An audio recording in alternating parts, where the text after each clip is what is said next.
اصلا پاتریوت من گرچه که سریوای بود میدرد بود اصلا من نر گوش کردم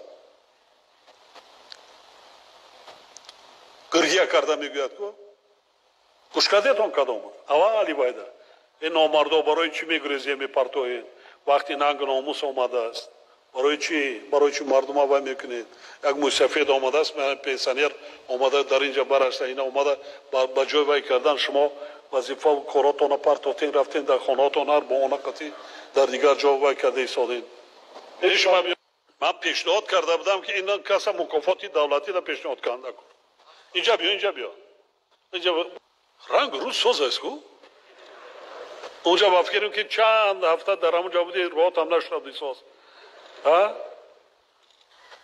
چند سال شد کار میکنی؟ 7 سال تجربه 7 سال تجربه کاری من 7 سال تشکر زیاد گرچند یک چیزی عادی وای بودی کرده لیکن ننگ ناموس داشتگی متخصص بسیار وای بود ضربه جانکا بله سلامت باشی موفقیت کجا را ختم کردی؟ کالج تیوی جمهوری شهر دوشنبه را کالج جمهوری؟ دوشنبه بعد نخوندی چی در دانشگاه تیبی ده؟ تولد چند است؟ چند رفته ای؟ 31 دم اویلا دار هستی؟ شکرانه خدا صاحب یک فرزند یک فرزند؟ شهر دوشنبه ده؟ شهر دوشنبه ده شهر دوشنبه؟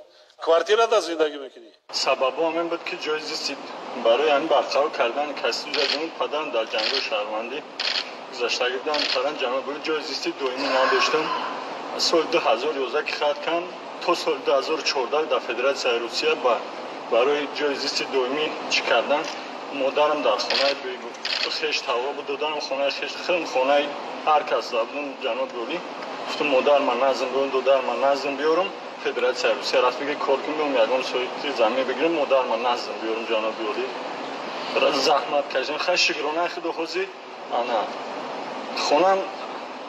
خونه تری نمیخواه همون برک میگن هم تری داره محترم جناب گلی عذاب و باران شکرانه خدا خیلی دانشگاه تیبی در تحصیل نکردی؟ حاضر وای کنیم سپارشیم امکانیت روزانه خواندن داری؟ دارم جناب رکتر این همه باید آشنای مرد وای میکنی داخل میشود وزیر یک جاده میدبرد وایش میکنی کارگر معاش گیره گودا کشه صدا رمان نوشته گیرین ما بینم که چی دارم برای کوارتیر خدمتچیانی دولتی ما یک دو خانه میشه تا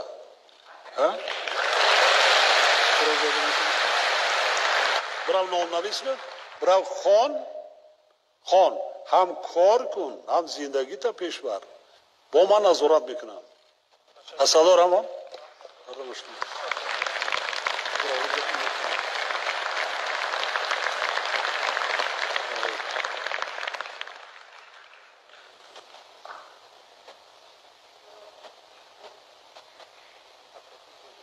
خب سلام باشی